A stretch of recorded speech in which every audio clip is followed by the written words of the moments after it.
जिम्मेदारी का दूसरा नाम न्यूज नेटवर्क।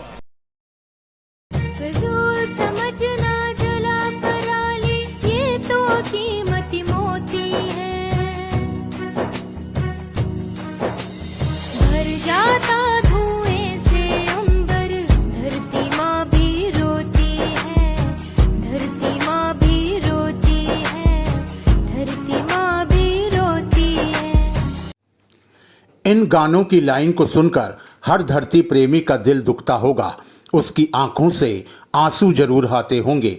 आपको बताते चलें, गेहूं की फसल खेतों में लहरा रही है और जल्द ही फसल काटी भी जाएगी। और फिर वही समस्या नरवाई जलाने की। आपको पता है, नरवाई जलाने से 1460 kilo carbon dioxide, 60 kilo monoxide और 2 किलोग्राम सल्फर डाइऑक्साइड गैस निकलती है। यह पर्यावरण को प्रदूषित करने के साथ साथ मनुष्य और जीव जंतु के स्वास्थ्य पर भी बुरा प्रभाव डालती है। हमारे क्षेत्र के अलग अलग इलाकों में गेहूं की कटाई के बाद खेतों में बची नरवाई को जला दिया जाता है। नरवाई जलाने की वजह से वायु प्रदूषण काफ़ी तेजी से बढ़ता है और हवा की गुणवत्ता भी काफ़ी खराब हो जाती है। नरवाई जलाने की वजह से हो रहे प्रदूषण को देखते हुए सरकार भी किसानों को जागरूक करने के साथ साथ सख्त भी हुई है। इसी कड़ी में नर्मदापुरम जिले की सिमनी मालवा तहसील में एक किसान ने नरवाई न जलाने को लेकर सभी को संदेश दिया है। उनका कहना है, नरवाई जलाने से ज़मीन की उर्वरकता खत्म हो जाती है और साथ ही साथ हम नरवाई नहीं जलाते, हम अपनी ज़मीन को जला रहे होते हैं। किसान रामकिशोर मालवीय एक उन्नत किसान हैं और हमेशा नरवाई जलाने का विरोध करते हैं। एक बार फिर से उन्होंने समस्त किसानों से नरवाई न जलाने की अपील की है।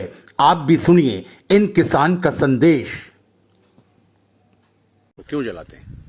किसान जब 3 फसल लेता है तो उसको बहुत जल्दी रहती है, क्योंकि नहीं तो लेट होता है।